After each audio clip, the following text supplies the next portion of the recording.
ঘটনাটি ঘটেছে নোয়াখালী জেলার মকিল্লা গ্রামের ১ নং ওয়ার্ডে এবং ২০০৯ সালের এই ঘটনা। তখন আমার ভাই ক্লাস 9-এ পড়ে। আমার ভাই পড়ালেখার পাশাপাশি ৫ ওয়াক্ত নামাজ পড়ত এবং কোনো কোনো সময় রাতে মসজিদে থাকত। তো একদিন মসজিদে থাকার জন্য যেতে চাইল। তখন আমার মা তাকে বলল আজকে না যেতে। তবুও আমার ভাই মাকে কিছু না বলে চলে গেল মসজিদে। মসজিদে যাবার পর এশার নামাজ শেষ করে সে মসজিদে শুয়ে পড়ল এবং সেদিন রাতে ইমাম সাহেব ছিলেন না মসজিদে, তো সে একাই ছিল। আমার ভাই মসজিদে যেখানে ইমাম সাহেব দাঁড়িয়ে নামাজ পড়ান সেখানে শুয়ে পড়েছে। মাঝরাতে হঠাৎ তার ঘুম ভেঙে যায় কোনো একটা শব্দে। শব্দগুলো ছিল এমন যেরকম শব্দ অনেকগুলো মানুষ একসাথে মসজিদের ভেতর নামাজ পড়লে হয়। তো তার ঘুম ভেঙে যায় এবং সে চোখ খুলে যেটা দেখল সেটা দেখার জন্য সে মোটেও প্রস্তুত ছিল না। সে দেখল অনেকগুলো অবয়ব একসাথে দাঁড়িয়ে নামাজ পড়ছে। তাদের মুখ বা চেহারা কিছুই দেখা যাচ্ছে না এবং অবয়বগুলো এতই লম্বা যে তাদের মাথা ছাদ পর্যন্ত ঠেকেছে এবং তাদের মধ্যে একজন ইমাম সাহেব হয়ে সামনে দাঁড়িয়ে নামাজ পড়াচ্ছে। আমার ভাই এটা দেখার পরে ভয় পেয়ে চোখ বন্ধ করে রাখল।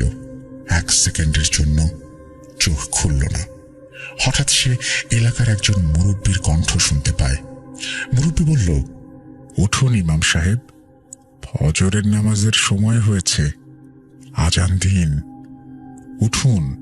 তো এটা শোনার পর আমার ভাই মনে সাহস পায় এবং চোখ খুলে সে দেখে মসজিদ পুরো ঠান্ডা, সে অবয়বগুলো নেই।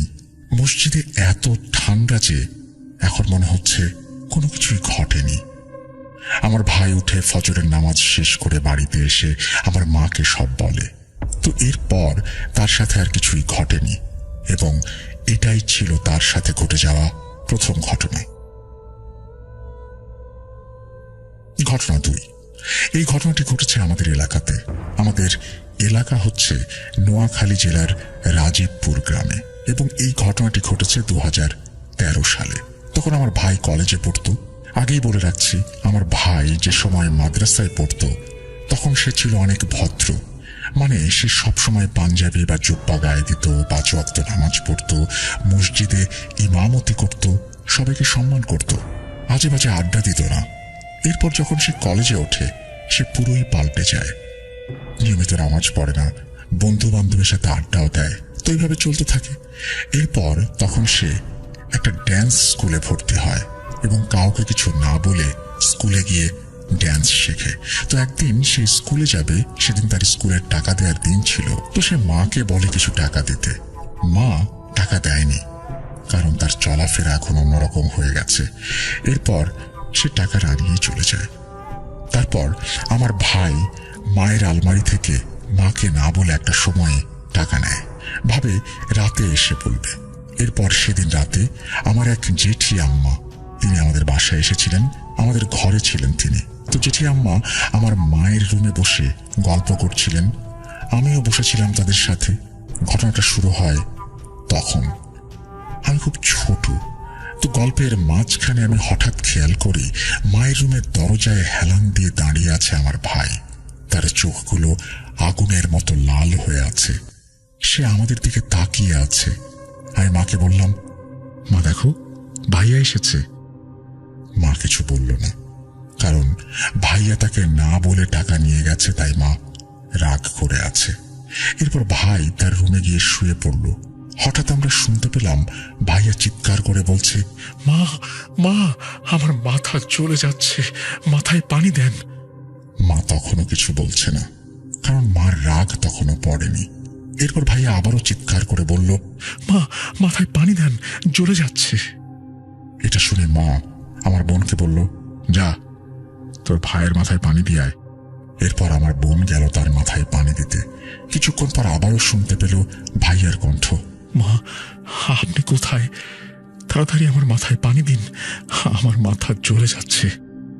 এটা শোনার পর আমি ভাইয়ের রুমে গেলাম। দেখি বোন তো তার মাথায় পানি দিচ্ছে, তবুও ভাই বলছে পানি দিতে। এরপর আমার বোন বলল, আমি তো মাথায় পানি দিচ্ছি ভাই। এরপর সে কতক্ষণ চুপ করে রইল। তারপর আবার বলল, মা, আপনি কোথায়? আপনি আমার কাছে আসুন, আমি চলে যাচ্ছি আপনাদেরকে ছেড়ে। এটা শোনার পর মা দৌড়ে গেল তার রুমে এবং বলল, কি হয়েছে বাবা, তুই এরকম করছিস কেন? তারপর আমার ভাই বলল, মা কোথায়? আমার কাছে এসো মা, তুমি আমার বুকে এসো, আমি চলে যাচ্ছি, আমি আমি তোমাদের ছেড়ে চলে যাচ্ছি। এটা শুনে আমার মা চিৎকার দিয়ে কাঁদতে শুরু করে এবং বলে, কি হয়েছে বাবা তোর? তুই এরকম করছিস কেন? আমি তো তোর কাছেই আছি। তো মায়ের চিৎকার শুনে বাড়ির সবাই আমাদের ঘরে চলে আসে। তখন আমার ভাই বলল, আমি চলে যাচ্ছি। মা তাকে জড়িয়ে ধরে কাঁদতে লাগলো। ভাই তখনও বলছে, আমি ভাত খাবো। এরপর তাকে আবারও ভাত দেয়া হলো। সে ভাতগুলো খেয়ে আবারও বলছে আবারও ভাত দিতে। এরপর এলাকার মসজিদের ইমাম আর বিভিন্ন হুজুরকে ডাকা হলো। তারা এসে আমাদের বাড়িতে আমাদের সোনাইমুড়ি বাজারের বড় হুজুরকে ডাকলো। তো তিনি আসলেন, এসে কোরআন শরীফ নিয়ে বসলেন আমার ভাইয়ের পাশে। হুজুর কোরআন শরীফ পড়বেন, এমন সময় আমার ভাই কোরআন শরীফটা বন্ধ করে দেয় এবং ওপরের দিকে তাকিয়ে কোরআন শরীফ পড়তে থাকে। হুজুর যে যে দোয়া পড়বে সেগুলো আমার ভাই পড়তে থাকে। এটা দেখে আমরা অবাক। হুজুর বলল, আমি তাকে কি কোরআন শরীফ পড়ে শোনাবো, কি দোয়া করব, সেগুলো সে জানলো কিভাবে? ওকে দেখে মনে হচ্ছে ও আমার থেকেও বড় জ্ঞানী। কোরআন শরীফ সে মুখস্থ করেছে। তারপর আবার ভাই বলল, আমি শেষবারের মতো 2 রাকাত নফল নামাজ পড়তে চাই, আমি ওযু করব, আমাকে নিয়ে চলো গোসলখানায়। তারপর 2-3 জন মিলে আমার ভাইকে নিয়ে যায় গোসলখানায় এবং সে ওযু করে আসে নামাজ পড়তে। তখন সে চোখে অন্ধকার দেখছিল। তখনও তার চোখগুলো আগুনের মতো লাল ছিল। এরপর আমার ভাই নামাজ পড়ে এসে রুমে খাটের উপরে বসে। তারপর বলে, সবাই 5 ওয়াক্ত নামাজ পড়বে, সৎ পথে চলবে।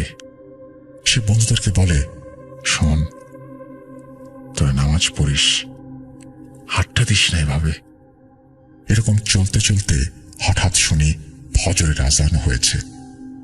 যখনই আমার ভাই আজানের শব্দ শোনে, সে সেন্সলেস হয়ে খাটের উপরে পড়ে যায়। এর কিছুক্ষণ পরেই তার জ্ঞান ফিরে আসে। জ্ঞান আসার পরে সে বলল, এসো আমরা সবাই নামাজ পড়ি। সবাইকে নিয়ে আমার ভাই মসজিদে যায় এবং ফজরের নামাজ পড়ে বাড়িতে আসে। বাড়িতে আসার পর যখন সবাই তাকে বলল কি হয়েছে তার সাথে গত রাতে, তখন আমার ভাই যা বলল, একটা বাজে অভ্যাস। তো বাসায় আমি ফিরি অনেক রাত্রেবেলা, ঠিক 1টা, 1:30 বা 12টা, 12:30 এরকম টাইমে বাসায় ফিরি দোকানে বন্ধুদের সাথে আড্ডা দিয়ে। তো এটা আমি প্রতিনিয়ত করি। তো আমি ভাবতাম যে আমার সাথে কেন দেখা হয় না, যেটা আমি বলতাম এরকম কিছু। তো একটা সময় হচ্ছে একদিন মজার ঘটনা, যেটা হচ্ছে আমি একদিন বসে গরমের সময়, ঠিক আছে, তো সেটা হচ্ছে অনেক গরম। তো 12:30টার দিকে মনে হয় লোডশেডিং হয়, তখন ফোনটা হাতে নিয়ে একটা স্মোক করার জন্য বের হই। তো সিগারেট একটা জ্বালিয়ে আর কি বের হয়ে সিগারেটটা টেনে শেষ করে আমি আবার রাস্তার পাশে বসে পা দুটা হচ্ছে একটু নিচে লাবাই দিয়ে বসে আপনার হচ্ছে আমি গেম খেলতেছিলাম, ফ্রি ফায়ার গেমটা। তো হঠাৎ ওই সময়টা আমি কিছুক্ষণ পর গেম খেলতে খেলতে কিছুক্ষণ পর পর আমি মানে একটু অনুভব করতে পারি যে আমার পায়ের উপর যে ঠান্ডা কিছুর একটা অনুভব করতে পারতেছে, একেবারে ঠান্ডা বরফের মতো। যখন আমি ওইটা দেখি যে তাকে একটা বড় সাপ, আর সেই সাপটাও আকারে অনেক বড় হবে, তো আমার পায়ের উপর দিয়ে যাচ্ছে, তখন আমি ফ্রিজ হয়ে যাই, যেটা বলা যায় রাসেল ভাই, মানে ধমকে দাঁড়ায়, একদম ধম মেরে থাকি, কোনো কথা বলতে পারতেছি না, না পারতেছি লড়তে, এরকম একটা কিছু। তো সাপটা যখন চলে যায় তখন আমি মনে করেন যে হঠাৎ করে মানে ঝাঁপ মেরে উঠি। ওটার পরে ভাবলাম যে কি হলো। তো সেই দিন আর তেমন কিছু হয় নাই। তো পরের দিন হচ্ছে আমি আবার মনে করেন যে বাসায় ফিরতেছি, তখন আনুমানিক ঘড়িতে যে মনে হয় প্রায় রাত 12:30টার একটু বেশি হবে, 1টা বাজে এমন টাইমে। তো পৌনে 12টা বা এরকম টাইমে। তো ওই সময়টা আমি যখন আসতেছি, ঠিক ওখান দিয়ে এই সাপটা আমার সামনে দেখা। সেটা হচ্ছে রাস্তার এই পাশ থেকে ওই পাশ, মানে রাস্তা বরাবর মাঝামাঝি। তো এটার মাথা দেখা যাচ্ছে না, তো এটা এত আকারে অনেক বড় দেখা যায় এটা।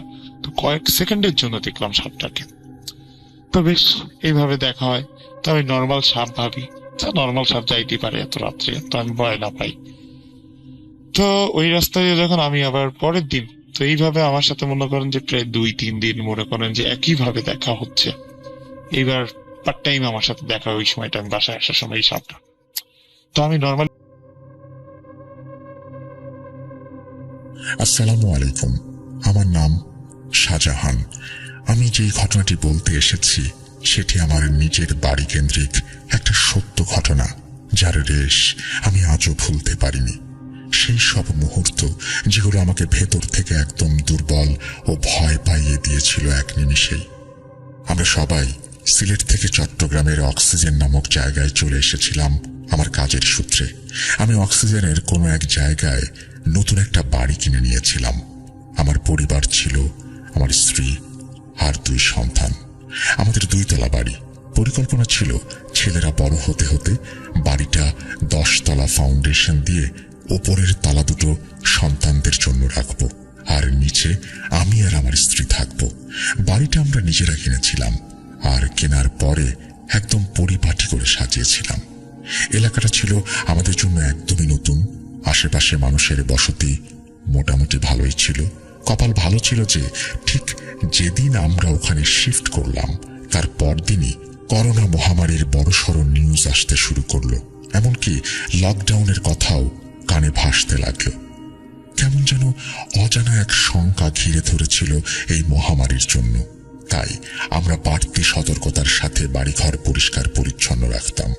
তখনও সেখানে তেমন করোনার কেস ছিল না।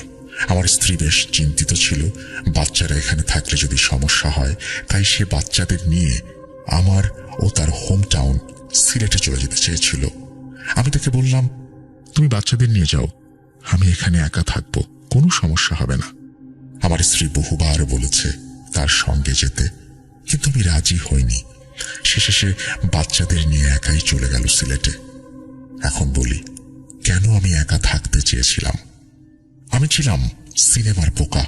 সত্যি বলছি ভাই, আজও আমি আমাকে কয়েকশো সিনেমা দিয়ে 1 বছর ঘরবন্দি করে রাখতে পারি। আমি দারুণ আনন্দেই থাকবো সেখানে। বিয়ের পরে তো এসব শখ আহ্লাদ অনেকটাই কমে গিয়েছিল, ঘরের নিয়ম কানুনের জন্য বিশেষত। ডাক্তারের কাছে যাওয়া ছাড়া আর কোথাও তেমন যাওয়া হতো না আমার। বিয়ের পর এই প্রথমবার আমার স্ত্রী আর বাচ্চারা আমাকে একা রেখে নানা বাড়ি গেছে। অফিসও চলছে এখন ঘর থেকে। ভাবলাম আমি কিছু প্ল্যান করি এই মুক্ত জীবনের কিছুদিনের জন্য। অথচ আমি কি জানতাম, সবাই চলে গেলেও এই ঘরে আমি একা নই, অন্য কেউ আছে।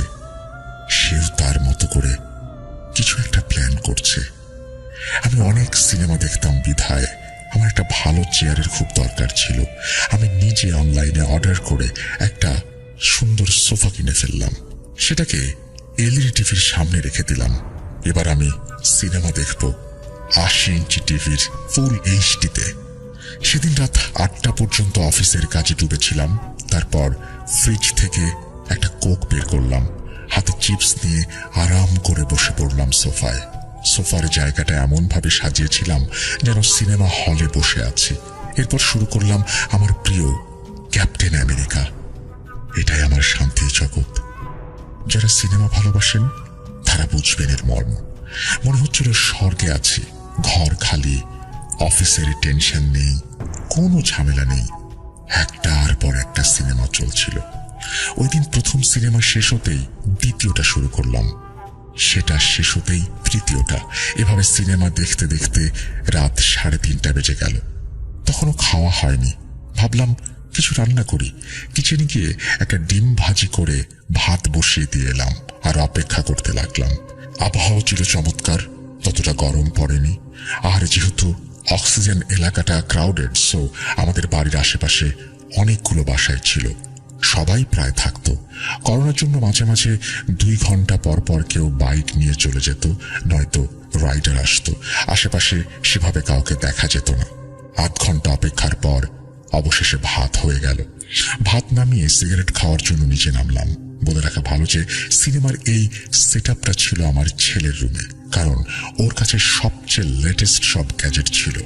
আর সম্পূর্ণ বাড়ির সবচেয়ে বড় এলইডি টিভি ওর রুমে ছিল। যাই হোক, আমি নিচে গিয়ে সিগারেট খাওয়া শেষ করে কিচেনে এসে প্লেটে খাবার ঢালতে লাগলাম। খাবার নিয়ে ওপরের দিকে যাচ্ছিলাম, এমন সময় হঠাৎ মনে হলো কেউ যেন আমার সঙ্গে সঙ্গে হাঁটছে। ঘরে একেবারে নিস্তব্ধতা, আশেপাশে কোনো শব্দই নেই। এতটাই নীরবতা, ছোট্ট কোনো আওয়াজও স্পষ্ট শোনা যাচ্ছিল। আমি হাঁটা শুরু করতেই যেন সেই নীরবতা ভেঙে আওয়াজটা ফিরে এলো। মনে হচ্ছিল কেউ যেন নিঃশব্দে আমার পেছন পেছন আসছে। আমি থামতেই সঙ্গে সঙ্গে সেই আওয়াজও থেমে যায়। ভাবলাম হয়তো আমারই নিজের পায়ের শব্দ হবে। এরপর আমি আমার ছেলের রুমের দিকে পা বাড়াতেই আবার সেই পেছনের ছায়ার মতো আওয়াজ শোনা গেল। পরিবারের কেউ না থাকায় এই ঘরে আমার প্রথম রাত, তাই ভেতরে ভেতরে কেমন যেন একটা দোটানা চলছিল সবকিছু ঠিক আছে কিনা এটা নিয়ে। সত্যি কি আমার পেছনে কেউ আছে? কিছুক্ষণ ভেবে বুঝতে পারলাম যে আসলেই কানে কারো হাঁটার শব্দ পাচ্ছি, কিন্তু বারবার মনে হচ্ছিল বুটের শব্দ একটার পর একটা জোরে জোরে আসছে। আস্তে আস্তে ভয়ের অনুভূতিটা গ্রাস করলো আমাকে। হঠাৎ দৌড়ে পালাতে শুরু করলাম, কিন্তু অবাক করা বিষয়, দৌড়ানোর সঙ্গে সঙ্গে মনে হলো আমার পেছনে কেউ দৌড়াচ্ছে একই ছন্দে। তড়িঘড়ি করে দরজা খুলে খাবারটা পাশে রেখে ঘরে ঢুকতে গিয়ে আশেপাশে তাকালাম, কিন্তু কিছুই তো নেই। তবু আমার ভেতরে ভেতরে অদ্ভুত এক অনুভূতি থেকেই যাচ্ছিল। আসলে আমাদের বাড়িটা এখনো পুরোপুরি গোছানো হয়নি। অর্ধেকের বেশি জিনিসপত্র ছড়িয়ে ছিটিয়ে। হয়তো বাড়ি খালি থাকার জন্যই একটু বেশি আওয়াজ হচ্ছে। আমার নিজের পায়ের শব্দকেই মনে হচ্ছে অন্য কারো পায়ের শব্দ। এত কিছু তোয়াক্কা না করে আমি সিনেমাটা চালিয়ে দিলাম। তারপর খাবার খেয়ে ঘুমিয়ে পড়লাম। পরদিন সকালে উঠে আবার সেই একই রুটিন, নাস্তা, তারপর কম্পিউটারের সামনে অনলাইনে অফিসের কাজ। সকাল 8টা পর্যন্ত পেন্টিং কাজ শেষ করলাম। প্রায় 9টার দিকে আবার সিনেমা চালিয়ে বসলাম। সিনেমা দেখতে দেখতে রাত গড়িয়ে 2:30 বাজে। তখন হঠাৎ ক্ষুধা লাগলো। আবার আগের দিনের মতো ডিম ভেজে ভাত বসিয়ে দিলাম। ভাত রান্না হতে কিছু সময় লাগছিল, তাই ছাদে গিয়ে সিগারেট ধরিয়ে চারপাশের পরিবেশটা উপভোগ করছিলাম। যে গন্ধটা আসছিল সেটা দারুণ লাগছিল। এদিক ওদিক তাকাতে হঠাৎ চোখ গেল নিচে মেইন গেটের সামনে ফাঁকা জায়গাটার উপরে। মনে হলো গেটের পাশে কেউ বসে আছে। মনে হচ্ছিল যেন একটা মেয়ে বসে আছে। আমার কাছে পরিস্থিতিটা খুব ভয়ানক লাগতে শুরু করলো। আমার বাসার গেটের ভেতরে একটা মেয়ে চুপচাপ বসে আছে, আর সবচেয়ে ভয়ানক ব্যাপার, সে নিচ থেকে আমাদের দিকে তাকিয়ে আছে। ভয় আমার হাত থেকে সিগারেট পড়ে গেল। বুঝে উঠতে পারছিলাম না কি করব। ঠিক তখনই বাসার পাশের দোকানের লোকটা দুধ আর ডিম নিয়ে হাজির হলো। আমি নিচে চাবি ছুড়ে দিয়ে বললাম, ভেতরে ঢোকো। এরপর তাকে ডেকে নিয়ে আসলাম। আমার অবস্থা তখন একেবারেই নাজেহাল। নিচের আমার সাহসী হচ্ছিল না। কয়েক সেকেন্ডের মধ্যে লোকটা উপরে উঠে এলো। আমি তাকে হাতে টাকা দিয়ে জিজ্ঞেস করলাম, ভাই, ওপরে আসার সময় আপনার চোখেই কোনো মেয়ে পড়েছে? উনি সিগারেট খেতে খেতে বললেন, না তো ভাইজান, আপনাকে ছাড়া এই ঘরে তো আর কাউকে দেখি নাই। আমি আবার ছাদে গিয়ে নিচে তাকালাম, কেউ নেই। মন শান্ত করার জন্য ভাবলাম বাইরে থেকে কেউ ঢুকেছিল। দোকানদার দরজা খোলা রাখার সময় সে চুপচাপ বেরিয়ে গেছে হয়তো, আর দোকানদার হয়তো খেয়াল করেনি। এইভাবে একটা অদ্ভুত গল্প আমার মাথায় আমি গড়ে তুললাম। যদিও এখন ভাবলে মনে হয় এই গল্পের কোনো মাথা মুন্ডু নেই, কিন্তু সত্যি ভাবার বিষয়, ওই মেয়ে বাড়ির ভেতরে এলো কিভাবে? আর যদি এসেও থাকে তাহলে কেনই বা আসবে? আর এসে দরজার কাছে কেনই বা বসবে? সময়টাই এমন ছিল, অদ্ভুত গল্প না বানিয়ে উপায় ছিল না। নাহলে হয়তো ভয় আমাকে সম্পূর্ণভাবে গ্রাস করত। ভয় যদি একবার মনে বাসা বাঁধে, এখানে 1 ঘন্টাও টিকতে পারবো না। যাই হোক, খাবার নিয়ে ঘরে ঢুকে আবার সিনেমা চালিয়ে দিলাম। তবুও মনের ভেতরে চিন্তা, সারা রাত মুভিতে মন বসতে পারল না। একটা মেয়ের মুখ বারবার মাথায় ঘুরছিল। মনে হচ্ছিল সে যেন জিজ্ঞেস করছে কোন একটা প্রশ্ন। হয়তো আমি কি করছি এটা নিয়ে। এই রাত ৩টায় আমি সোফায় হেলান দিয়েছিলাম। সকালে চোখ খুলতেই দেখি ভয় অনেকটাই কমে গেছে। এমনকি রাতে ঠিক কি হয়েছিল সেটা মনে পড়ছে না। তারপর রাতে অফিস থেকে একটু ফাঁকা সময় পেয়ে সিগারেট খেতে বাইরে গিয়েছিলাম। তখনই আগের রাতের ঘটনাগুলো আবার মাথায় আসতে শুরু করলো, আর ভয়ও আস্তে আস্তে ফিরে এলো। ভাবলাম এখনই একটা সিনেমা চালু করি, তাহলে এই ভাবনাগুলো নিজে থেকেই চলে যাবে আর মনটাও হালকা হয়ে যাবে। ঠিক সেটাই হলো। সিনেমায় এতটাই ডুবে গেলাম যে ৩ ঘন্টা কেটে গেল। রাত বাজলো ১২টা। ঠিক তখনই সিনেমা শেষ হলো, আর আমি ভাবলাম পরের সিনেমাটা শুরু করি। মনে হচ্ছিল ইলেকট্রিসিটি চলে গেছে। ইউপিএস বা জেনারেটর লাগাইনি, কারণ শুনেছিলাম এখানে প্রায়ই লোডশেডিং হয়। তখনই মনে পড়ল ব্রোকার কিছু একটা বলেছিল। মোবাইলটা হাতে নিয়ে ভাবলাম টর্চটা জ্বালাই, কিন্তু চার্জ নেই। তাই নিজে থেকেই বন্ধ হয়ে গেল। নিজেকে বুঝ দিলাম আরাম করে সোফায় বসে থাক, ১০-১৫ মিনিটের মধ্যে ইলেকট্রিসিটি ঠিকই চলে আসবে। কিন্তু মাত্র ৫ মিনিটও যায়নি, এমন সময় শুনলাম কেউ সিঁড়ি বেয়ে ওপরে উঠছে। একটার পর একটা সিঁড়ি পেরিয়ে ওপরের ফ্ল্যাটে এসে পৌঁছচ্ছে। ভাই, কল্পনাও করতে পারবেন না, হয়তো এখন কেউ ঠিক বুঝতেও পারবেন না যে আমার ঠিক কি অবস্থা গেছে। চারিদিক অন্ধকার, এমন অন্ধকার যে কোথাও এক ফোঁটা আলো নেই। পাশের বাড়িগুলো যেন অদৃশ্য, আর চারপাশে এমন নিস্তব্ধতা যেন মানুষের অস্তিত্ব নেই বললেই চলে। মনে হচ্ছিল কিছু একটা হয়ে গেলে যদি আমি চিৎকারও করি কেউ শুনতে আসবে না। সেই ভয়টা আস্তে আস্তে মাথায় চেপে বসেছিল। মনে হচ্ছিল কেউ একজন বাইরে থেকে এসে দরজার সামনে ঠিক দাঁড়িয়ে আছে, কারণ তখন পায়ের শব্দটা থেমে গেছে। পরের মুহূর্তে যেটা হলো সেটা আমার শরীর কাঁপিয়ে দিল, কারণ স্পষ্ট শুনতে পেলাম কোনো এক নারী দরজার কাছে দাঁড়িয়ে আমার নাম ধরে ডাকছে। তারপর টুপটাপ শব্দ, আর সঙ্গে সঙ্গে কেউ দরজায় টোকা দিতে লাগলো। ভয়ে আমার হার্ট অ্যাটাক হচ্ছিল। পরে প্রায় অচেতন হয়ে যাচ্ছিলাম। ঠিক তখনই ইলেকট্রিসিটি চলে এলো। একটু সাহস ফিরে পেলাম। ভয়ে ভয়ে দরজাটা খুললাম, কিন্তু বাইরে কেউ নেই। বুঝলাম যা হওয়ার সেটা ঘরের মধ্যেই হয়েছে।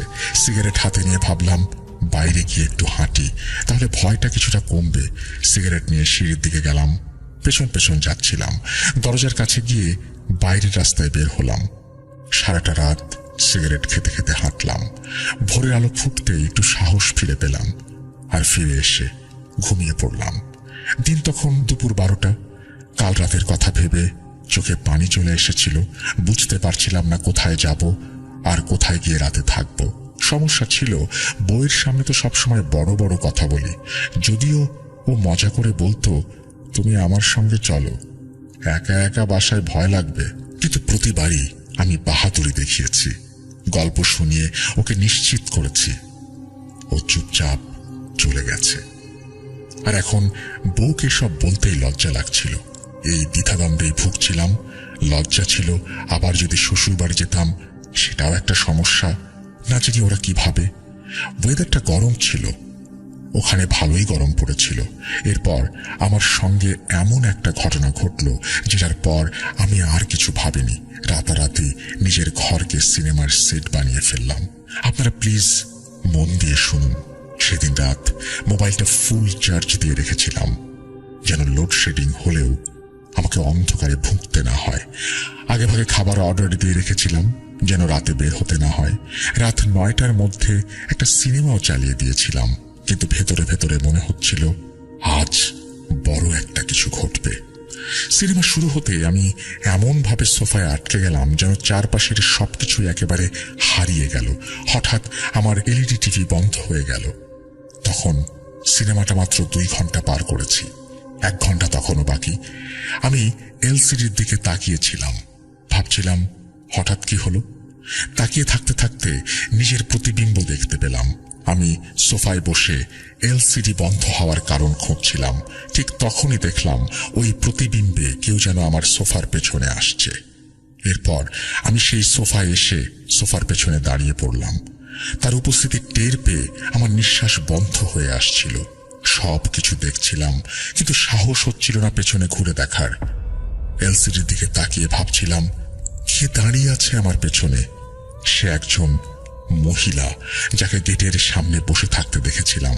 তিনি সোফার পেছনে দাঁড়িয়ে আমার দিকে তাকিয়েছিলেন। কয়েক সেকেন্ডের জন্য আমি যেন অচেতন হয়ে পড়েছিলাম। আর কোনো সংশয় থাকলো না, সে যেন আমার দিকে তাকিয়ে সতর্ক বার্তা দিচ্ছিল, এখান থেকে চলে যাও। আমি বাড়ি লক করে দিলাম। আর কিছু ভাবতে পারিনি, এক প্রকার পাগলের মতো দৌড়ে ঘর থেকে বেরিয়ে গেলাম। পথে ছিনতাইয়ের ভয় ছিল, তবু অনেক কষ্টে আমি বাস স্ট্যান্ডে চলে গেলাম। রাতে বাসে যখন বসলাম, তখন অবসাদে আমার ঘুম চলে এলো। আমি স্বপ্নে দেখলাম যে সেই নারীর অবয়বের মুখে রক্ত। আমার ছেলেরা মেঝেতে নিথর হয়ে পড়ে আছে, ওদের গলা কাটা। আমার স্ত্রী, তার কোটরে চোখ নেই।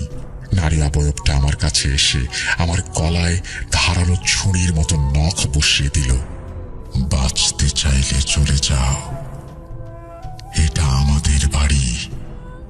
ঘুম ভাঙতেই দেখলাম চলে এসেছি সিলেটে। সব কষ্টের পথ পেরিয়ে যখন সিলেটে পৌঁছালাম, তখন মনে এক ধরনের স্বস্তি এলো। সকাল সকাল পরিচিত হুজুরকে কল দিয়ে সবকিছু জানালাম। উনি বললেন, শাহজাহান ভাই, এই বাড়িতে জিনের বাস আছে, এখানে থাকা ঠিক হবে না, জলদি চলে যান। আমি বাড়ির পুরাতন মালিককেও কল করলাম। উনি আমার কথা শুনে আমার কাছে ক্ষমা চাইলেন আর বললেন ওই বাড়িতে ওনার বড় মেয়ে নাকি সুইসাইড করেছিল। আমি পুরাতন মালিককে আর কিছু বললাম না। শত হলে বেচারার মেয়ে মারা গেছে। তিনি আরো বলেছিলেন ওনার বড় মেয়ে নাকি কালো জাদুর প্র্যাকটিস করত বাড়িতে। এরপর শ্বশুর বাড়ি গিয়ে বউকে সব খুলে বললাম। সে বলল, এই বাড়িটা দ্রুত বিক্রি করে দাও, এত খারাপ পরিস্থিতিতে বাচ্চাদের নিয়ে ওই বাড়িতে থাকা নিরাপদ না। ব্রোকার ছিল আমার বন্ধু, তাকে বললাম বাড়িটা বিক্রি করতে। সে আমার বাড়িটা জলদি বিক্রি করিয়ে দিল। আর এরপর কোভিডের পরিস্থিতি একটু স্বাভাবিক হতেই আমি নিউ মার্কেট এলাকায় একটা বাসা নিলাম। এবার আমার বাসার পূর্ব ইতিহাস সবকিছু ঘেটে ঘুটে তারপর বাসাটা কিনেছি। আল্লাহর রহমতে নতুন বাসায় আমাদের সাথে আর কোনো সমস্যা হয়নি। এই বলে শাহজাহান সাহেব ওনার ঘটনা শেষ করেন। ধন্যবাদ প্রিয় লিসেনার্স, মনোযোগ দিয়ে ঘটনাটি শোনার জন্য। হন্টেড হাউসের ঘটনা আমি আগে কখনো এভাবে শেয়ার করিনি। যদি ভালো না লাগে আমাকে ক্ষমা করবেন। আপনাদের সকলের সুস্থতা কামনা করছি, এই বলে সাবিত আলম তার ঘটনা শেষ করেছেন। সাবিত আলম, আপনাকে অসংখ্য ধন্যবাদ এরকম চমৎকার একটা ঘটনা আমাদের উপহার দেওয়ার জন্য। আমরা চলে যাব আমাদের পরবর্তী ঘটনায়।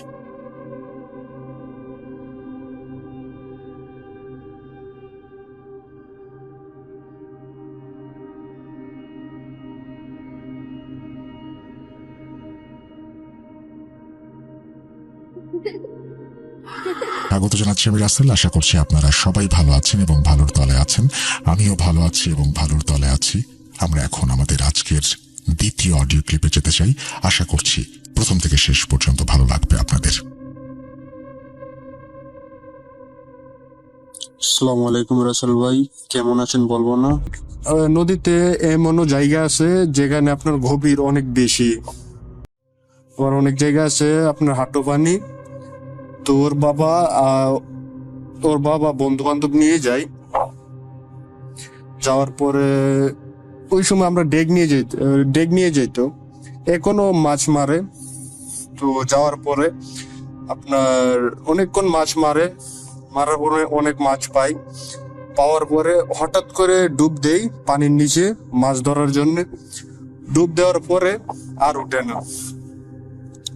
না। তারপর আপনার এই কনি জাল, যেটা উড়ান্না জাল বলা হয়, আমাদের এখানে কনি জাল বলে, ওই জাল মারে একজন লোক ছিল। তো সে তৎক্ষণাৎ ওই জায়গায় মধ্যে জাল মারার ফলে প্রথমে উঠে না, দ্বিতীয়বার উঠে না, তৃতীয়বার উঠে না, পঞ্চমবারের মাথায় সেই জালটা উঠে। সে জালে উঠার পরে আপনাকে আল্লাহর রহমতে জীবিত ছিল। তারপরে বাসায় নিয়ে আসার পর অনেক হুজুর কবিরাজ দেখায়, কাম হয় না, ওরা কিছু বলতে পারে না। তো তারপর একদিন এক পাগল কোথায় থেকে জানি আসছে, আইসা বলে এই ছেলে মানে ওর বাবাকে দেখে বলতেছে যে কোন সময় যদি নদী বা আমাদের এখানে গাং বলে গ্রাম অঞ্চলের ভাষায় নদী বা গাঙে যায় তো ওকে মেরে ফেলবে, আর পাবি না, সেভাবেই বলে আর পাবি না, পাগলটা বলে। তো এরকম করে তারপর সে আর কোনোদিন নদীতে যায় নাই। সে এখনো মাছ মারে, কিন্তু সে নদীতে আর যায় নাই। তোর ছেলেরা সবাই নদীতে যায়। তো আরেকটা ঘটনা, সেটা আমার বন্ধুর বাবার সাথে ঘটে যাওয়া। স্কুল লাইফের বন্ধু ছিল ও। তো ওর বাবা ও রাতে মাছ মারে। আমাদের এখানে নদীর শাখা আছে, ছোট একটা শাখা, তিন নদীর মোহনা আছে। এই যে নদীর থেকে পারি দূর হচ্ছে যে মাছ রাস্তায় আসে। তো ওখানে আসার পর ও দেখতে পাই কি একটা অবয়ব, চার ঠ্যাং মাটিতে দেখা যায় কিন্তু মাথা দেখা যায় না। তো এরকম দেখার পর ও দোয়া আজকার পরে দোয়া কালাম পড়তেছিল এবং আয়াতুল কুরসি পড়তেছিল। বিশেষ করে ওই থুতু দেওয়ার কারণে মাছের উপরে ওর যে লোভ ছিল না ওইটাই ইয়ে করে দিছে। তারপরে আলহামদুলিল্লাহ ওই সময় ওর আর কিছু হয় নাই। তো এই ছিল আমার ঘটনা রাসেল ভাই। যদি সিলেক্টেড হয়ে জানাবেন। আর বিশেষ করে আমি সৌদি আরব প্রবাসী, সৌদি আরবে কর্মরত আছি। যদি সিলেক্টেড হয়ে জানাবেন, আমার কাছে অনেক ঘটনা আছে, আমি ইনশাল্লাহ চেষ্টা করব দেওয়ার। যদি ভাই এটা সিলেক্টেড হই তাহলে আমি আমার আরেক খালু এবং ভাইয়ের সাথে ঘটে যাওয়া একটা লোমহর্ষ ঘটনা বলবো।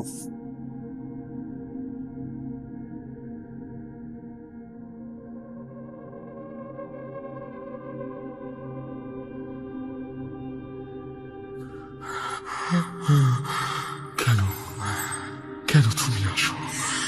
আমি শুধু তোমার সাথেই থাকতে চাই। কিভাবে সম্ভব? মৃতদের এই পৃথিবীতে থাকতে নেই। তুমি তুমি চলে যাও, চলে যাও, প্লিজ চলে যাও। সবটাই কি ইলুশন, নাকি অন্য জগতের কেউ কখনো হাজির হয়ে যায় চোখের পলকে? ভূত.com with Russell। আরো একবার আপনাদের সবাইকে স্বাগত জানাচ্ছি আমি রাসেল। আশা করছি আপনারা ভালো আছেন, ভালোর তলে আছেন। শুরুতেই বলেছিলাম আজকের ঘটনাগুলো এসেছে বাংলাদেশের বিভিন্ন প্রান্ত থেকে। শুক্রবারে আপনারা শো শোনেন, অনেকে হয়তো এটাও জানেন যে বৃহস্পতিবারে আমাদের আরো একটি শো হয়। কিন্তু আপনারা নিশ্চয়ই এটা জানেন না যে এর বাইরেও আমরা কত কিছু নিয়ে আসি প্রতিদিন আপনাদের জন্য। তাই আমাদের চ্যানেলটি সাবস্ক্রাইব করুন এবং আপনার বন্ধুদের সাথে এই চ্যানেলটি শেয়ার করুন। আগের ঘটনাতে আমরা জানলাম তিনি ভূত.com সম্পর্কে জানতেন না। আমরা এটা চাই না। চলুন সরাসরি ঘটনায় যাওয়া যাক। নদী শব্দটি শুনলেই কল্পনায় চলে আসে প্রকৃতি, মায়ের কোলে জাগ্রত একটি শিশুর কথা। কখনো অজস্র কান্নার স্রোতের ন্যায় বয়ে চলে, আবার কখনো শান্ত শিশুর মতো ভীষণ নিশ্চুপ। কিন্তু কখনো কি ভেবেছেন একটি মরা নদী যার কোনো স্রোত নেই, কোনো পানি নেই, সেটাই মানুষের মৃত্যুর কারণ হয়ে দাঁড়ায়? আসসালামু আলাইকুম রাসেল ভাই ও প্রিয় লিসেনার্স, আশা করি আল্লাহর অশেষ সহমতে ভালো আছেন এবং সুস্থ আছেন। এটা ভূত.com এ পাঠানো আমার প্রথম ঘটনা। ঘটনাটির সাথে সরাসরি যুক্ত থাকায় ঘটনাটি অনেক লম্বা। যেহেতু জীবনে প্রথম ঘটনা লিখতে বসেছি, তাই সাজিয়ে লিখতে পারবো কিনা জানি না। যতটুকু সম্ভব সাজিয়ে বলার চেষ্টা করব। ভুল ত্রুটি ক্ষমা সুন্দর দৃষ্টিতে দেখবেন। অনেকেই তাদের মূল্যবান সময় দিয়ে ঘটনাটি শুনতে এসেছেন, তাই আর দেরি না করে ঘটনায় যাব। আমি মোহাম্মদ আশিকুর রহমান অমিত বলছি কুষ্টিয়া জেলার অন্যতম সুন্দর ও ছোট্ট একটি গ্রাম বাঁশগ্রাম থেকে। আমি একজন ঘোস্ট ইনভেস্টিগেটর এবং আমাদের প্রায় 13 জনের একটি টিম আছে। আমাদের একজন ওস্তাদ আছে। আমরা প্রায়ই প্যারানর্মাল জায়গায় সন্ধান করি এবং সেখানে গিয়ে ভৌতিক কোনো বিষয় আছে কিনা এগুলো নিয়ে ইনভেস্টিগেশন করি। জীবনে এই ছোট্ট বয়সে আমি অনেক কিছু দেখেছি যা হয়তো কেউ দেখতে চাইবে না। আমাদের গ্রামটি এই ডাকুয়া নদীর পাড় ঘেঁষে দাঁড়িয়ে আছে। ডাকুয়া নদীটি কুষ্টিয়ার গড়াই নদীর একটি ছোট্ট শাখা এবং নদীটা প্রায় এতটাই মৃত যে বর্ষাকাল আসলেও কোমরের বেশি পানি ওঠে না।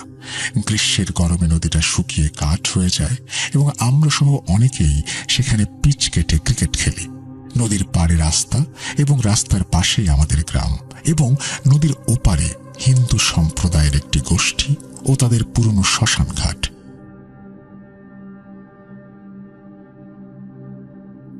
ঘটনার সূত্রপাত হয় 2024 সালের জুলাই মাসে। আমাদের গ্রামের একজন অটো চালক, তার নাম রহিম, তার একটি ছেলে ছিল, তার নাম রতন। বয়স আনুমানিক 7 থেকে 8 বছরের মতো হবে। একদিন বিকেলে ছেলেটি তার একটি ফুটবল নিয়ে খেলতে বের হয়। বাড়ির পাশে একটা খোলা জায়গায় যায় সে, যেখান থেকে নদীটা অনেকটাই দূরে। কিন্তু সন্ধ্যা গড়িয়ে রাত নেমে আসলেও ফিরে আসে না রতন। বাড়িতে না আসায় রতনের মা খুঁজতে বের হন তাকে, কিন্তু অনেক খোঁজাখুঁজির পরেও পাওয়া যায় না। খুঁজতে খুঁজতে রাত আরো গভীর হয়ে যায়। নদীতে তখন কোমর পানি। কিছুক্ষণের মধ্যেই পুরো গ্রামের লোকজন একত্রিত হয়ে খোঁজ করতে শুরু করে রতনের, কিন্তু কোথাও পাওয়া যাচ্ছে না তাকে। এমনকি নদীতেও খোঁজ নিয়ে কিছুই পাওয়া যায় না। কিন্তু এই যে এত কিছু করা হলো, তার যে চিহ্ন মাত্র নেই, এটা মেনে নেওয়া কঠিন।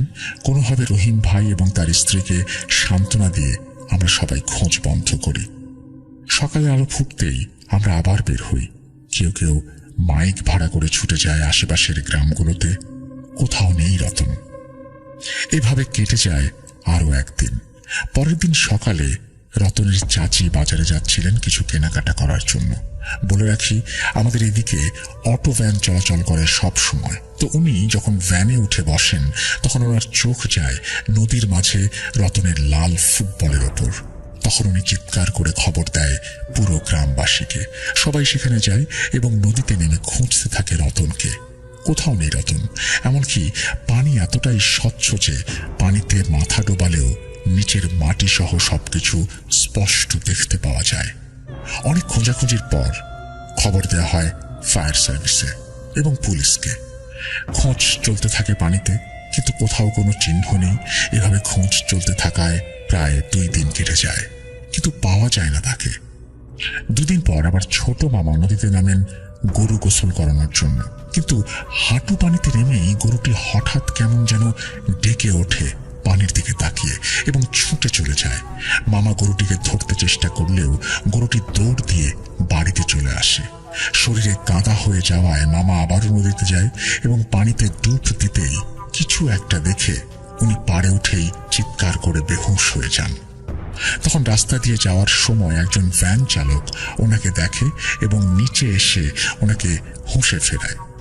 এরপর মামা ওনাকে বলেন নিচে উনি কাউকে বিভৎস অবস্থায় দেখেছেন। তখন ভ্যান চালক আশেপাশের লোকজনকে খবর দেয় এবং সবাই এসে একটা লাশ উদ্ধার করে। লাশটা আর কারো নয়, রতনের। রতনকে এতটা বিভৎস অবস্থায় পাওয়া যায় যে তাকে যদি দুর্বল হৃদয়ের কোনো মানুষ দেখে সে সহ্য করতে পারবে না।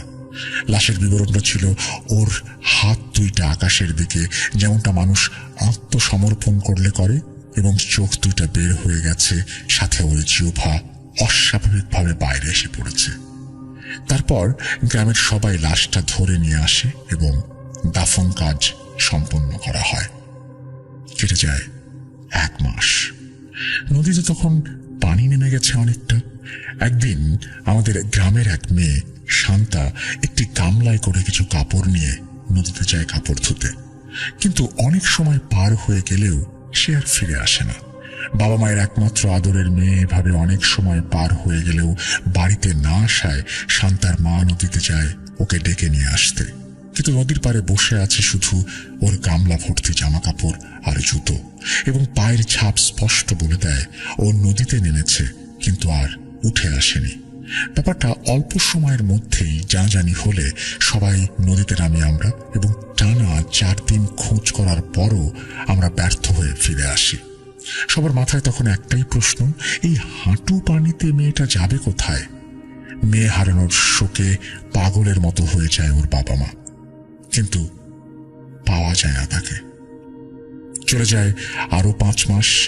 বৃষ্টির মৌসুম চলে গেলে নদীর পানি নামতে শুরু করে এবং নদীর পানি শুকিয়ে ওপরের মাটি শক্ত হয়ে যায়। আমরা পিচ কাটার জন্য সবাই মিলে কোদাল ও কাস্তে নিয়ে চলে যাই সেখানে। আমরা প্রায় 20-25 জনের একটি টিম জঞ্জাল সাফ করে নিচে কাটার জন্য নদীর মাঝখানে একটা জায়গা নির্মাণ করি, পিচ কাটা শুরু করি। প্রথমে আমরা সিদ্ধান্ত নেই যে মাটি ওপর থেকে সরিয়ে সমান করে দিলেই হবে।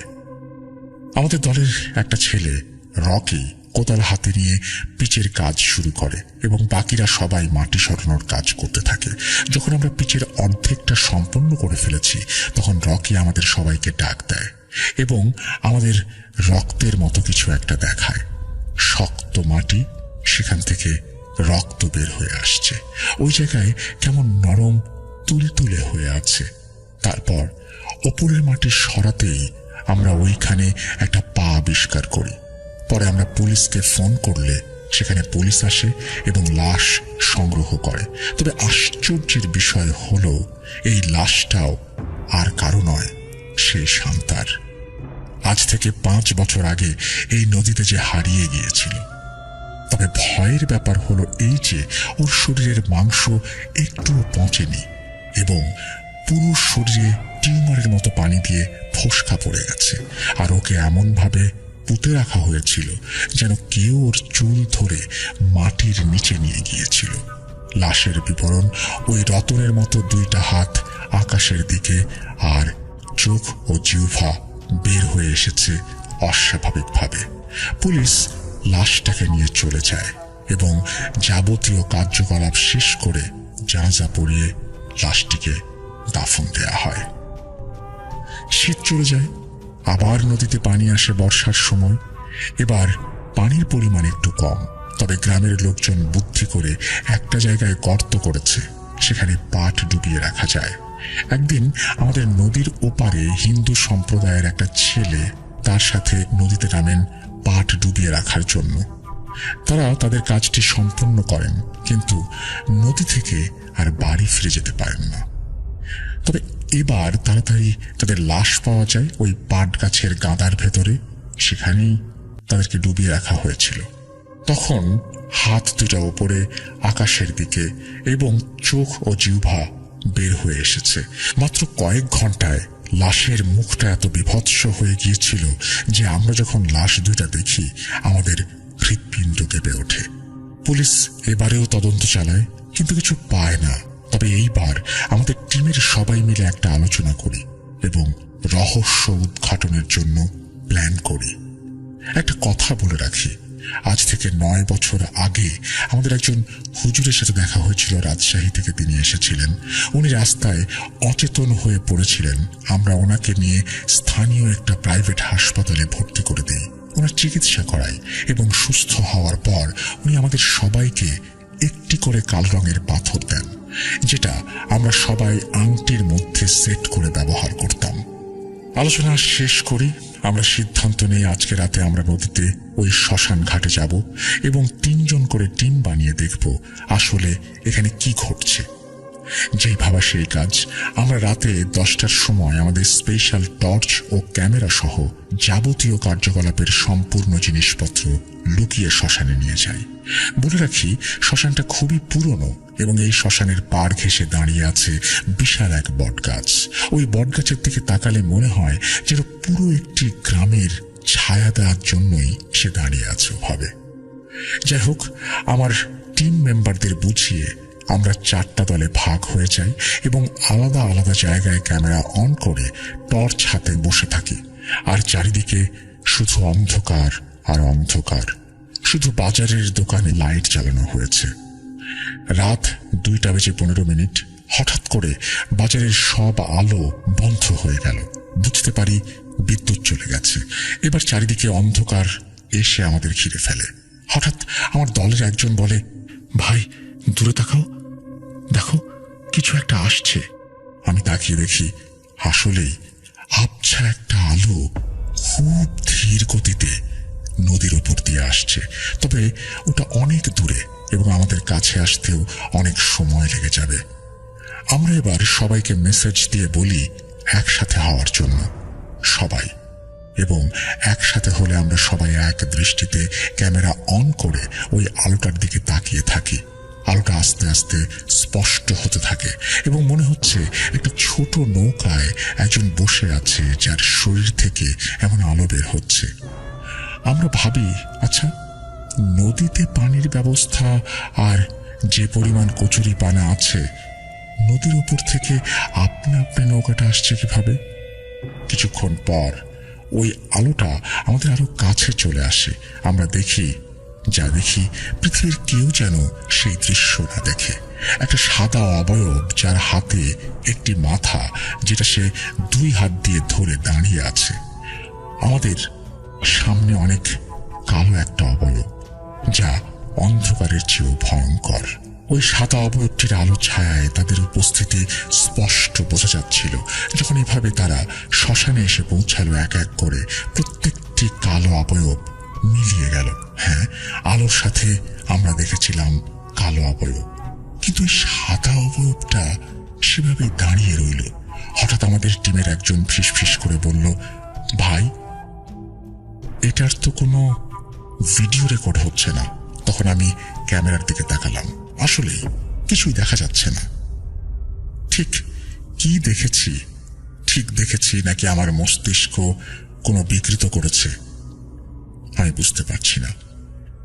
কিছুক্ষণ পর হঠাৎ মনে হলো নদীতে প্রবল বেগে স্রোত হচ্ছে এবং প্রচুর পানি নদীতে, কারণ স্রোতের আওয়াজ স্পষ্ট শোনা যাচ্ছে, বোঝা যাচ্ছে। আমরা সবাই তখন বুঝতে পারলাম আজকে হয়তো আমাদের সাথেও খারাপ কিছু ঘটতে চলেছে। হঠাৎ করে একটা তীব্র গোঙানির আওয়াজ কানে এলো। আওয়াজটা এতই তীব্র ছিল যে আমাদের কানের পর্দা ছিঁড়ে যাবার অতিক্রম। আমরা কান চেপে অবয়বটির দিকে তাকাতেই দেখি মহিলার একটা মাথা এবং মাথাটি থেকে জিভ বের হয়ে এসেছে। তারপর সেই মাথাটাকে পানিতে ফেলে দিয়ে তারা আবার চিৎকার করে, গোঙাতে থাকে। আমি তখন বুঝতে পারলাম কালকে হয়তো এই নদীতে একটা লাশ পাওয়া যাবে যেটার মাথা থাকবে না। তবে আমরা সবাই মিলে সিদ্ধান্ত নিলাম যে আজ যাই হয়ে যাক, এর শেষ থেকে ছাড়বো। আমাদের যিনি ওস্তাদ, তিনি আমাদেরকে একটা আমল শিখিয়ে দিয়েছিলেন এবং এই যে আমল, সেই আমলটি 13 বারের মতো পড়তে হয়। অবয়বটি আমাদের কাছে আসতে লাগলো আর আমরা বিকট পচা গন্ধ অনুভব করতে শুরু করলাম। আমরা হুজুরের কথা মতো আমল করতে শুরু করলাম। অবয়বটি যত আমাদের কাছে আসতে লাগলো ততই বিকট একটা পচা গন্ধ পাচ্ছিলাম। তারপরে আমরা যেটা করি সেটা হচ্ছে আমরা আমাদের আমল চালিয়ে যাই এবং একটি স্বচ্ছ কাঁচের বোতল খুলে ওই বোতলে ফু দেই। মুহূর্তেই স্বচ্ছ বোতলটি কালো ধোঁয়ায় ভরে যায় এবং আল্লাহর নাম নিয়ে আমাদের ওস্তাদের কাছে চলে গেলাম আমরা। ওস্তাদ আমাদের দেখে বললেন, কিরে, শয়তানটাকে ভেতরে নিয়ে আয়। ভেতরে যেতেই ওস্তাদ ওই বোতলটা নিয়ে একটি লাল কাপড়ে মুড়ে আমাদের গ্রামের একটি কূপের মধ্যে ফেলে দিয়ে আসতে বলে। আলহামদুলিল্লাহ, এখন আর নদীতে কোনো সমস্যা নেই। তবে এখন আর নদীতে কেউ নামে না। নদীটার অস্তিত্ব বিশাল হলেও মন থেকে উঠে গেছে এই গ্রামবাসীর। এই ছিল ঘটনা। ভালো লাগলে পড়ে শোনাবেন আর দোয়া করবেন আমার জন্য। হয়তো ব্যস্ত সময়ে হবেন। এবং এই ঘটনাটি যখন ঘটে তখন ওনার বয়স ছিল বলতে গেলে 11 থেকে 12 বছর। উনি যতটুকু আমাকে আর কি বলেছিলেন। মারিয়াম আপুর বাসস্থান ছিল টাঙ্গাইলের কোনো একটা জায়গায়। আমি প্রাইভেসির জন্য ওনার এক্সাক্ট ঠিকানাটা বলছি না, কিন্তু টাঙ্গাইলের কোনো একটা জায়গায় ওনার বাসস্থান ছিল। চলুন আর কথা বাড়াবো না, ঘটনায় চলে যাই। মারিয়াম আপু, তো আপু ঘটনাটি আমাকে যেভাবে বলেছেন, আমি ঘটনাটি আমার ভাষায় ওনার মতো করেই বলছি। উনি বলেছিলেন যে যখন ওনার বয়স এরকম 11 থেকে 12 বছর হয়েছে, ওনার বাবা ছিল না ওই টাইমে। ওনার বাবার 1-1.5 বছর আগেই মৃত্যু হয়ে যায়। ইন্না লিল্লাহি ওয়া ইন্না ইলাইহি রাজিউন।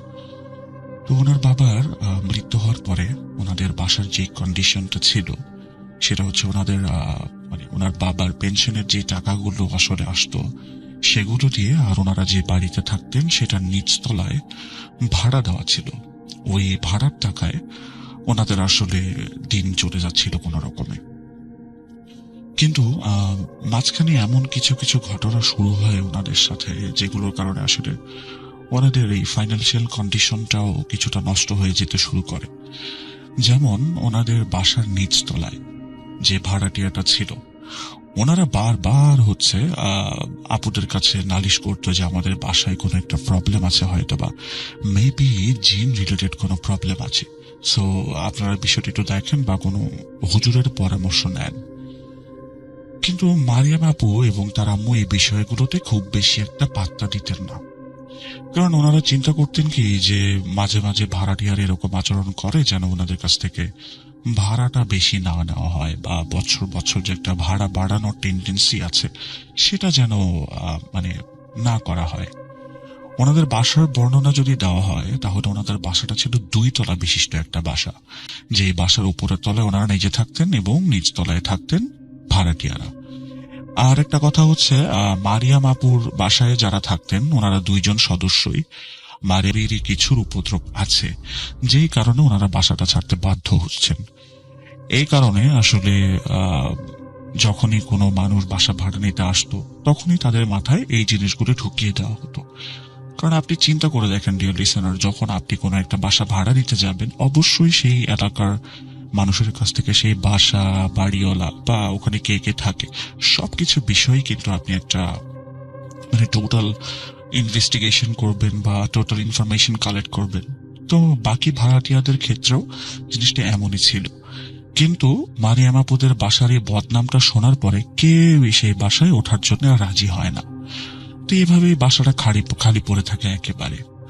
তো বাসা যেহেতু খালি, সেই ক্ষেত্রে এখন মারিয়াম আপুদের যে দোতলায় বাসা ছিল ওনাদেরও ভয় লাগতে শুরু করে, কারণ সম্পূর্ণ বাসায় এই 2 তলা একটা বাসা, এই সম্পূর্ণ 2 তলা বাসায় ওনারা ছাড়া আর কেউ নেই, 2 জন মাত্র মহিলা মানুষ। তো ওনাদের কিছুটা ভয় লাগতে শুরু করে যে যদি এখানে এরকম উল্টাপাল্টা কিছু হয়েও যায় আমাদেরকে কে রক্ষা করবে এসে, এরকম চিন্তা তাদের হতো। তো একদিন রাতের বেলা ওনারা ঘুমাচ্ছিলেন, এমন সময়ে নিচতলা থেকে খুবই জোরে দৌড়াদৌড়ির সাউন্ড আসতে শুরু করে, খুবই জোরে জোরে।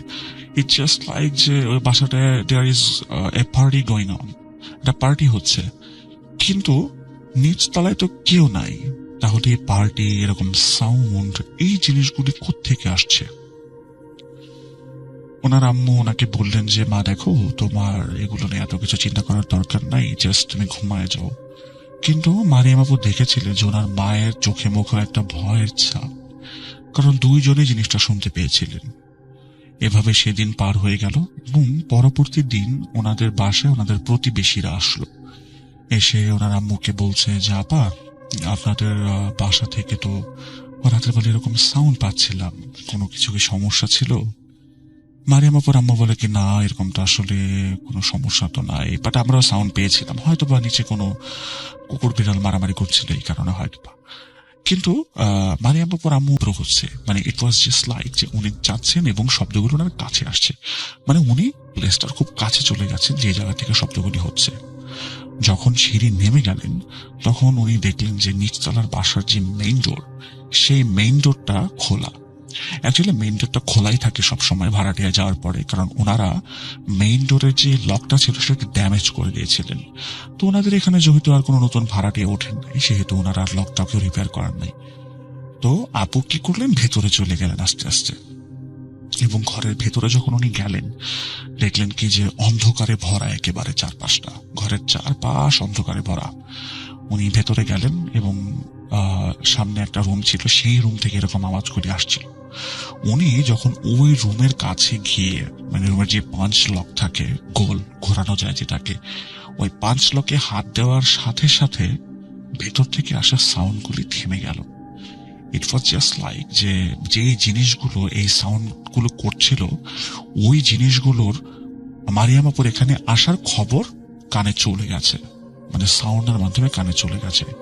এই কারণে তারা আর কোনো ধরনের কোনো শব্দ করছে না।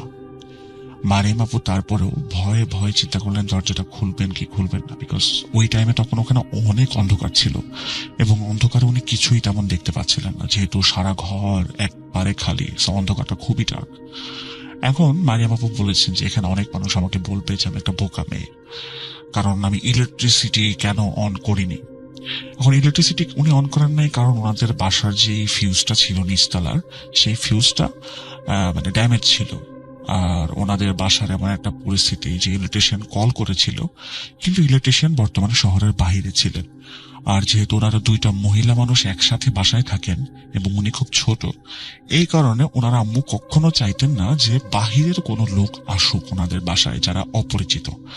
আর এই ইলেকট্রিশিয়ান যে ছিল উনি ছিলেন মানে মারিয়াম আব্বুর মৃত বাবার বয়সী। সো যেহেতু অনেক আগে থেকে পরিচয়, সুতরাং ওনাদেরই শুধুমাত্র ঘরে আসার অ্যাক্সেস ছিল। তো এই কারণে উনি ইলেকট্রিসিটির লাইট মানে এত রক্ত এলো কোথা থেকে?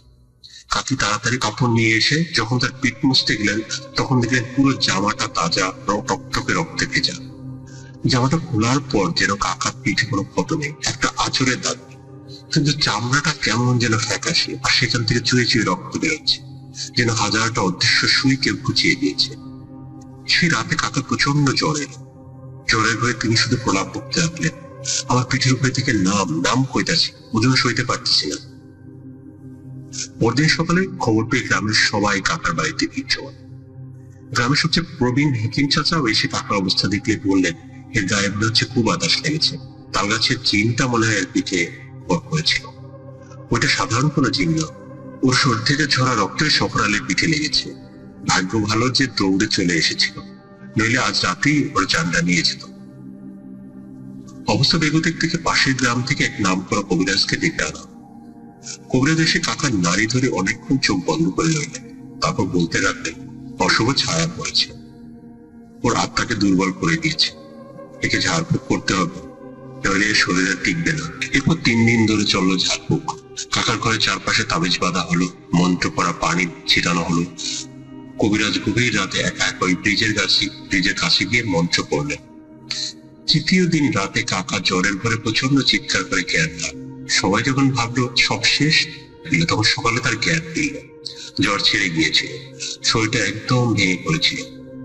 প্রায় মাসখানেক বিছানায় থাকার পরে সকল কাকা ধীরে ধীরে সুস্থ হতে শুরু করলেন। কিন্তু আগে সেই শক্তি সামর্থ্য মানুষটা আর ছিল না, কেমন যেন চুপচাপ ভীত হয়ে গেলেন। সন্ধ্যার পর আর কোনোদিন একা বাড়ি থেকে বের হতেন না, আর ওই গরিব ব্রিজের দিকে তো ভুলেও তাকাতেন না। কেউ যদি তাকে জিজ্ঞেস করতো সেদিন কি হয়েছিল, তিনি শুধু বলতেন, যা দেখেছি তা বলার মতো না, শুধু এতটুকু জানি আল্লাহ সে যাত্রা আমার প্রাণে বাঁচাচ্ছি। রায়হানের ঘটনা তখন শেষ হয়নি। আমি নিঃশ্বাস বন্ধ করে শুনছিলাম। রায়হান বলল, স্যার এই ঘটনাটা কিছুদিন পরের কথা।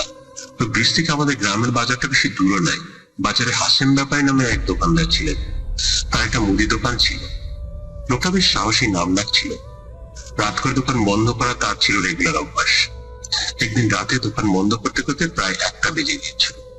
তখন পুরো বাজার নিচু, একটা কুকুরও ডাকছে।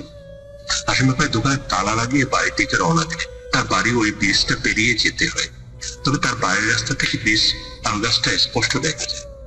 রাস্তায় নামতেই তিনি দেখলেন চারিদিকে কেমন যেন একটা অস্বাভাবিক নিস্তব্ধতা। পূর্ণিমা রাত ছিল, কিন্তু চাঁদের আলোটাও কেমন যেন মরা মনে হচ্ছিল। তিনি যখন তালগাছটার দিকে তাকালেন, ঠিক তখনই দেখলেন সেই ভয়ঙ্কর দৃশ্য। প্রথমে ভেবেছিলেন চোখের ভুল, কিন্তু না, তিনি স্পষ্ট দেখলেন বিশাল তালগাছটার মাথা থেকে দপ করে আগুনের গোলা জ্বলে উঠল। আগুনের রংটা ছিল নীলাভ সবুজ। গোলাটা তালগাছের মাথায় কয়েক সেকেন্ড স্থির থেকে হঠাৎ করে তীব্র গতিতে তার দিকে ধেয়ে আসতে লাগলো। কোনো শব্দ নেই, শুধু গনগনে আগুনের পিণ্ড সাই সাই করে এগিয়ে আসছে।